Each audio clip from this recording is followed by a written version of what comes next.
पोरो तलाठी भरती लवकर येणार. पहा लक्षात घ्या, मी आपलं ॲप घ्या, त्याच्यात जॉईन व्हा. ह्या क्लासच्या प्रमोशन करण्यासाठी आलो नाही, पण कधीतरी तुम्हाला जागा बी करावं लागते. तर महत्त्वाची गोष्ट आहे, भरती कधी येणार, नेमकं घेणार कोण. म्हणजे म्हैस घ्यायची राहिली, सौदा राहिलाय, तर तपीलं घेऊन तू दावणीत बसू नको, दूध काढायचे. म्हणजे पहिले आपला तवा गरम असेल तर आपल्याला चपाती भाजता येईल, मग ऐन टायमाला आपली चूल धुपल आणि फुकायला आपल्याला फुकणी भेटणार नाही. मग विनंती आहे की बाबा वेळ वाया घालू नको भावा, वेळ वाया घालू नको. पहिलेच हे चित्रपट याले, त्याच्यात लेकर रडायले, तर ह्या मनात ती पाल आहे ना जराशी चुपचुप करायली की तुलाही वाटायले की माझ्या भावना कोणतरी समजून घ्याव्यात. पण जोपर्यंत यशाच्या शिखराला तू गवसणी घालत नाही तोपर्यंत तू या भावनाला कोणीही कवडीचीही किंमत देत नाही. तर ही तलाठी भरती नेमकी येणार कधी, काय होणार, ह्या प्रत्येक गोष्टी जरासं आपण आजच्या व्हिडिओत पाहणार आहोत. तलाठी भरती केव्हा, साधारण 8 ते 9 महिने लागतील का, कारण गव्हर्नमेंटनं आपल्याला डायलॉग दिलाय, गव्हर्नमेंटनं कोणकोणत्या जागा घेणार आहे हे बी सांगितलंय. पण ही गांजराची पुंगी वाजल का नाही काही सांगता येत नाही. आणि मग तुम्हाला माहिती आहे निवडणुका जवळ येताच कावळ्यांची कावकाव सुरू होते, हे आपण मराठीत शिकलोत. तर मुख्य गोष्ट लक्षात घ्या, जर ही भरती प्रक्रिया म्हणजे 1 डिसेंबरच्या अगोदर समजा तलाठी भरतीची किंवा एनी अदर कुठली ॲड पडली तर ही परीक्षा घेणारे TCS. आणि मग TCSनं या अगोदर घेतलेली तलाठी भरती, त्याच्यात झालेले घोटाळे, त्याबद्दलचं आपलं आंदोलन, त्यानंतर आपण काढता पाय, तुमचा काढता पाय, आणि जे लागले ते लागले, जे मेहनतीला लागले त्यांना सलाम, पण ज्यांनी पैसे देऊन लागले तुमचा कार्यक्रम लवकर होईल, काही ताण घेऊ नका. लक्षात घ्या, तर 1 डिसेंबर 2025 पर्यंत महाराष्ट्र गव्हर्नमेंटनं टेंडर दिलेलं आहे TCSला. परीक्षा घेणं, परीक्षा पद्धती राबवणं, 1900 पोरांचा कार्यक्रम ठोकणं, याच्यात TCS सध्या नंबर 1ला आहे. पण याच्या विरोधात केवळ यूट्यूबला बोलल्यानं काही होत नाही. रस्त्यावर येणार कोण हा पहिला प्रश्न, रस्त्यावर येणार का हा दुसरा प्रश्न, आणि रस्त्यावर येल्यावर महा फायदा काय होणार हा तिसरा प्रश्न. मग हे 3 प्रश्न निरुत्तरित असल्यामुळं TCS आपल्या आयुष्याला जे लावायचे ते लावून गेलेले. मुख्य गोष्ट लक्षात घ्या, तर बाबा ही परीक्षा 1 डिसेंबरच्या आत झाली तर TCS घेणार, आणि जर 1 डिसेंबरच्या आत नाही झाली तर या परीक्षेला कालावधी लागणार 8 ते 10 महिने. लिहून घ्या, 8 ते 10 महिने. जर TCSनं 1 डिसेंबरच्या नंतर ही ॲड आली तर ही परीक्षा IBPSनं घेतली तर IBPSनं चांगल्या पद्धती राबवल्या होत्या, 5 ऑप्शन दिले होते, पण ही परीक्षा जाणार आहे MPSC आयोगाकडं. आणि मग तुम्हाला माहिती आहे की ज्याला कंबाईन करताना किंवा MPSC करताना अडचणी आल्या ते पोरगं आपल्या ज्ञानात भर पाडून मग इकडं जाण्याचा प्रयत्न करते तलाठी भरतीकडे. तर मुख्य गोष्ट आहे, ही परीक्षा देण्यासाठी पहिल्यांदा पात्रता काय लागते, तर तू पदवीधर असावा. काय असावा, पदवीधर. पदवी आणि पदविका ह्या 2 गोष्टी तुला कळायला पाहिजे. तो हा डिप्लोमा केलेला नसावा, तो हा डिग्री तुझ्याकडे असावी. म्हणजे IIT हा डिप्लोमा झाला, बरोबर, D.Ed हे डिप्लोमा झालं, B.Ed हे डिप्लोमा झालं, तसं तू काय केलेलं पाहिजे, डिग्री. काय केली पाहिजे, डिग्री. तुझ्याकडे मग BA, BCom, BSc याच्यापैकी कुठली तरी एक डिग्री असावी. त्याच्यानंतर याला पण वयमर्यादा आहे, म्हणजे एनी ॲव्हरेज 38 वर्षापर्यंत तुला तलाठी भरती देता येते बाब्या. आता अंशकालीन असेल तर 42 वर्षापर्यंत देतो, मग 54व्या वर्षी नोकरी लागून तू माजी सैनिक असेल तर मग 42 पर्यंत देता येते. पण त्यालाही लिमिटेशन आहेत. नोकरी कमी वयात, तरुण वयातच लागावी, आपलं स्वप्न लवकर पूर्ण व्हावं आणि त्याचं सुख आपल्या बापानं आनंदानं उपभोगावं, हा त्याचा अर्थ आहे. मुख्य गोष्ट, परीक्षा घेणार कोण, तर 1 डिसेंबर 2025च्या जाहिरात आली तर परीक्षा घेणार TCS. पण जर 1 डिसेंबरच्या पुढे गेली तर परीक्षा घेणार आहे MPSC, Maharashtra public service commission. मुख्य गोष्ट पहा, हे पगार आहे 25,500 ते 81,100. पगाराचा विषय सोडून द्या, कारण मी आवर्जून सांगितलं पहिले नोकरी लागणं गरजेचं आहे, नंतर पगाराचा विचार आपण करूया.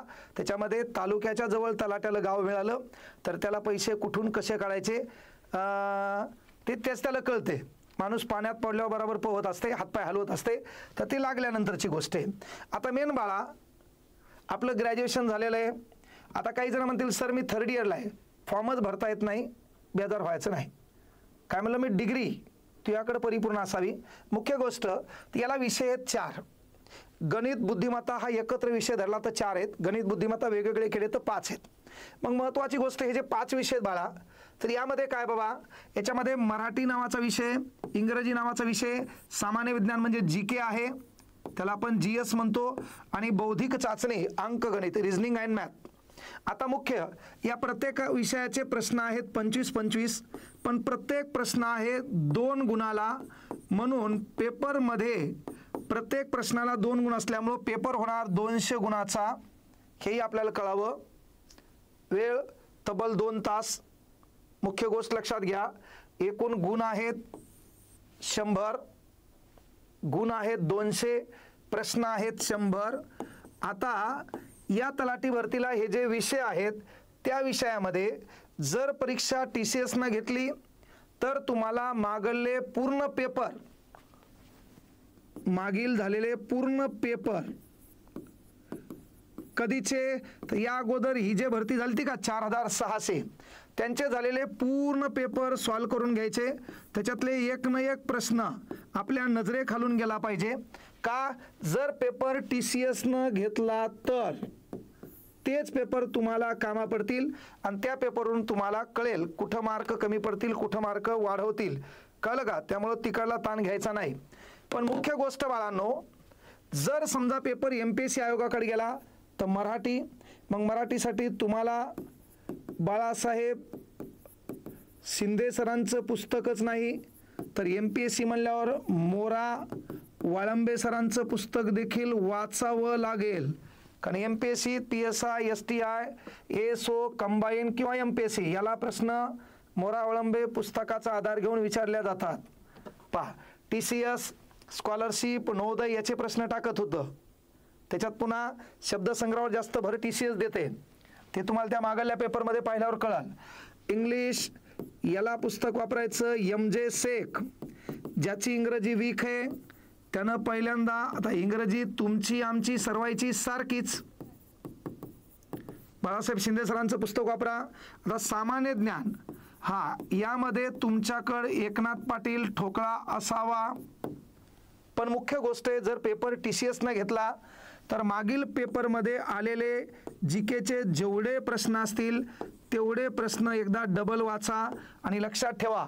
त्याच्यावर आधारित तुम्ही पाहिलं असेल, इकडं जर पेपर MPSC आयोगाकडे गेला किंवा या अगोदर जसं सरळ सेवेकडे होता तेव्हा प्रश्न वेगळे होते, इकडं प्रश्न प्राचीन मध्य भारताचा इतिहास, चोळ, पांड्या, यादव, राष्ट्रकूट, शिलाहार अशा घराण्यावर आधारित तुम्हाला प्रश्न पाहिले असतील, म्हणून ते वाचण्यासाठी वेगळे पुस्तकं वापरावं लागतील.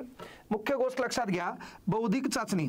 आता यासाठी काय करायचं बाबा, बेसिक तुम्ही जस्ट सुरुवात करत असाल तर तुम्ही काय करा, गणितासाठी कोकिळा पब्लिकेशन, गणितासाठी सतीश वसे सर फास्ट ट्रॅक. पण हे 2 पुस्तकं पाहूनही, यांचं बुद्धिमत्तेचं पण पुस्तक आहे वसे सरचं, हे दोन्ही पुस्तकं पाहून झाल्यावर तुम्हाला जर या TCS न घेतलेल्या पेपरांचा आधार घेतला तर तुम्हाला इथं सचिन ढवळे सरांचं पुस्तक वापरावं लागेल. हे आवर्जून सांगालो, सचिन ढवळे सरांचं इथं पुस्तक तुम्हाला वापरावं लागेल. पहा, सचिन ढवळे सरांचं पुस्तक वापरायचंय. मराठी इंग्रजीसाठी MG शेख, बाळासाहेब शिंदे, मराठीसाठी बाळासाहेब शिंदे, मोरा वाळंबे. का, जर पेपर MPSC कडे गेला तर म्हणून दोन्ही सांगायलो. आणि 99% गॅरंटी आहे 5-6 महिने तलाठी भरती लागू शकतात. आता मेन गोष्ट काय आहे की आपल्याकडं हा लय मोठा विषय जनरल नॉलेज. मग यामध्ये विषय पंचायत राज. आता पंचायत राज कशातून वाचायचं बाबा, तर आपल्याकडे एकनाथ पाटील ठोकळा आहे. आणि पहिली गोष्ट, ज्याला काहीच येत नाही त्याने विचारच येत नाही भरती कधी आहे, कळलं का? एकनाथ पाटील ठोकळा आहे. त्याच्यानंतर पंचायत राज आपण किशोर लवटे याच्यातून वाचा. याच्यातले पूर्ण पुस्तक वाचायला वेळ नसेल तर प्रश्न पहा, आणि पुस्तक वाचायला सोपी भाषा पाहिजे असेल तर संजय खंदारे सर यांचं पुस्तक वाचा. आता याच्यानंतर विषय दुसरा, राज्यघटना. बेसिक राज्यघटना पहिल्यांदा एकनाथ पाटील ठोकळ्यातून वाचा. स्पेशल राज्यघटना समजून घ्यायची आहे तर मग काय करा, रंजन कोळंबे सर आहेत, यांची राज्यघटना वाचा. लयच राज्यघटना डीपमध्ये मग M लक्ष्मीकांत. पण तुला तयारी तलाठी भरतीची करायची म्हणून एवढ्या लांब जायची गरज नाही. बेसिक हे जरी वाचलं तर कव्हर होतंय. आणि मागील पेपरमध्ये आलेले प्रश्न याच्यावर फोकस करा. मग मागील पेपरमध्ये प्रश्न कशावर आहेत? तुम्ही पेपर पाहिला तर मार्गदर्शक तत्वे, मूलभूत अधिकार आणि पद, पदाच्या शपथ, पदाचा कालावधी, पदाचा राजीनामा, पगार, पेन्शन याच्यावर विचारलेले प्रश्न आहेत. परिशिष्ट आणि भाग याच्या बाहेर काहीही मागल्या पेपरमध्ये राज्यघटनेवर विचारलेलं नाहीये. आता पहा तिसरा विषय काय बाबा? तर तिसरा विषय इतिहास. आता जर TCS घेत असेल तर मग आधुनिक भारताचा इतिहास नाही तर प्राचीन मध्य भारताचा इतिहास. मग प्राचीन मध्य भारताचा इतिहास म्हणल्यावर बी पब्लिकेशनचं पुस्तक वापरावं लागेल. कोणतं? बी पब्लिकेशनचं पुस्तक वापरावं लागेल. आधुनिक भारताचा इतिहास म्हणल्यावर एकनाथ पाटील ठोकळा हे वापरलं तरी चालतंय, किंवा स्पेशल म्हणल्यावर जयसिंग पवार. पण आता जयसिंग पवार म्हणल्यावर काय बाबा? कंबाईन किंवा MPSC. मग इकडे जायची गरज नाही, तात्पुरतं हे वाचायचं. मागील पेपरमध्ये कशावर फोकस केलाय, कसे प्रश्न आले ते पाहायचं आणि त्याच्यावर आधारित पुस्तक हे वाचायचं. पण प्राचीन म्हणल्यावर बी पब्लिकेशन, हे लक्षात घ्यायचं. आता पहा याच्यामध्ये काय बाबा? महाराष्ट्र भूगोल किंवा निस्ता भूगोल म्हणलं प्रत्येक विषयाचा. मग महाराष्ट्र भूगोल आहे, भारत भूगोल आहे ना, किंवा जगाचा भूगोल आहे. तर तुम्हाला माहिती आहे दीपक पाटील दीपस्तंभ पब्लिकेशनचं छान पुस्तक आहे, ते वाचा. तत्पूर्वी एकनाथ पाटील ठोकळ्याला एक रिव्हिजन द्या. आणि त्यानंतर हे खांदेरी, उंदेरी, खलाटी, वलाटी, पर्वतरांगा याच्यावर उंच, धुपगड, बिबगड असे प्रश्न आहेत का ते एकदा मागील पेपरमधले प्रश्न एकदा पाहून घ्या. यांचे तिन्ही पुस्तक आहेत, भारताचा भूगोल, महाराष्ट्राचा भूगोल, जगाचा भूगोल, तिन्ही वाचा. आता याच्यानंतर मेन आहे चालू घडामोडी. मग चालू घडामोडीचे बेसिक प्रश्न तुम्हाला पाहिजे तर आपलं VK चालू घडामोडी पुस्तक आहे, ते जमलं तर पहा. नसेल तर आपलं Vitthal Kangane sir Telegram channel आहे, याच्यावर दररोज चालू घडामोडी येत असतात. आणि त्याच्यानंतर आपण ह्या यूट्यूबला देखील एक्सप्लेन करत असतो, हे पण लक्षात घ्या.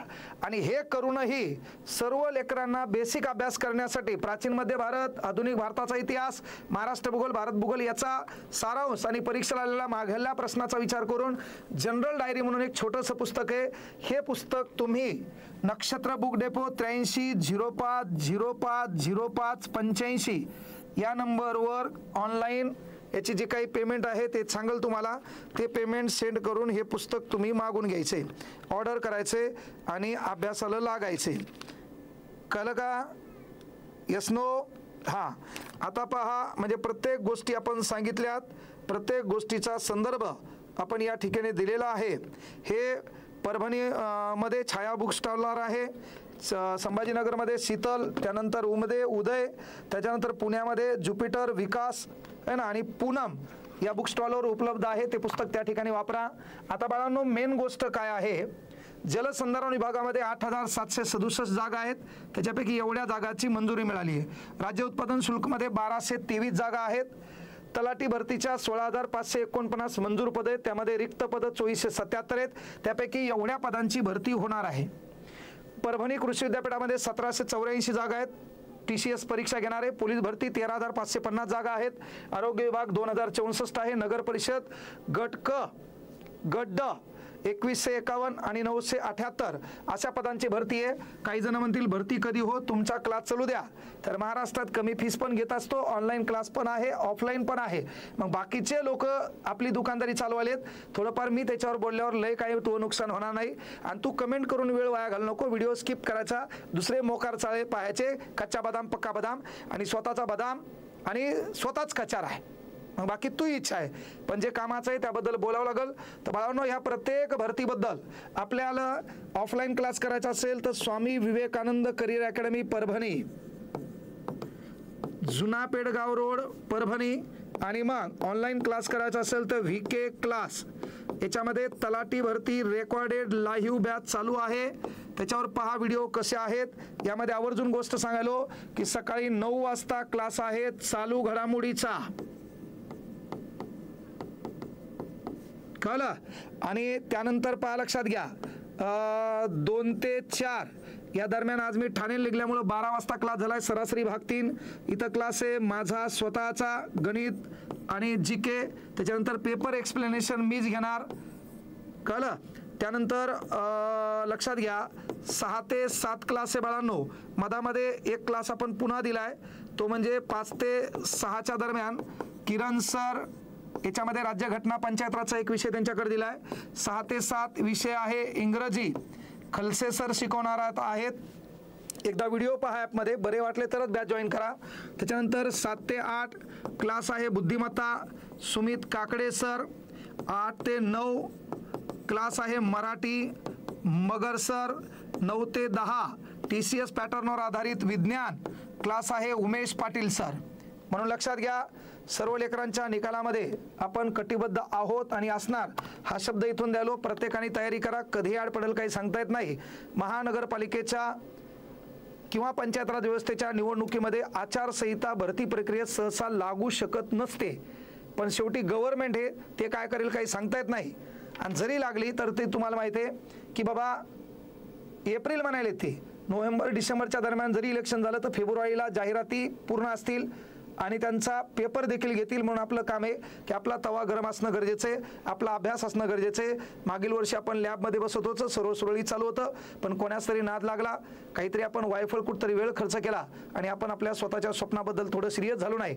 तर पुन्हा स्वप्नाबद्दल सिरियस व्हा. ज्यांचा अभ्यास झालेला आहे त्याला कोणाच्या ॲपची कोणाच्या क्लासची गरज नसते, त्याला रिव्हिजनची गरज असते. पण तरी पण कुठं काही प्रश्न चुकायलेत का, पेपर सोडत असताना कॉम्पिटिशनमध्ये आपण आहोत का नाही याचा विचार करण्यासाठी कोणाची टेस्ट सिरीज घ्या, कोणाचा ॲप घ्या किंवा कुठं क्लास लावा. नसेल बढियापैकी अभ्यास आहे तर कोणाच्याही प्रलोभनाला बळी पडू नका, बढियापैकी अभ्यास करा आणि आपला निकाल यावर्षी लागला पाहिजे. यावर्षी आपल्या अंगावर गुलाल पडला पाहिजे. आपला बाप रस्त्याने येताना पाहिलेला गुलाल पाहून चेहऱ्यावर त्याच्या आनंद असू आले पाहिजे. ते स्वप्न आपण पूर्ण करसाल एवढी अपेक्षा. त्यासाठी तुम्हाला भरभरून आशीर्वाद. धन्यवाद. जय हिंद, जय महाराष्ट्र. आणि आपल्या ॲपचं नाव हिके क्लास आहे.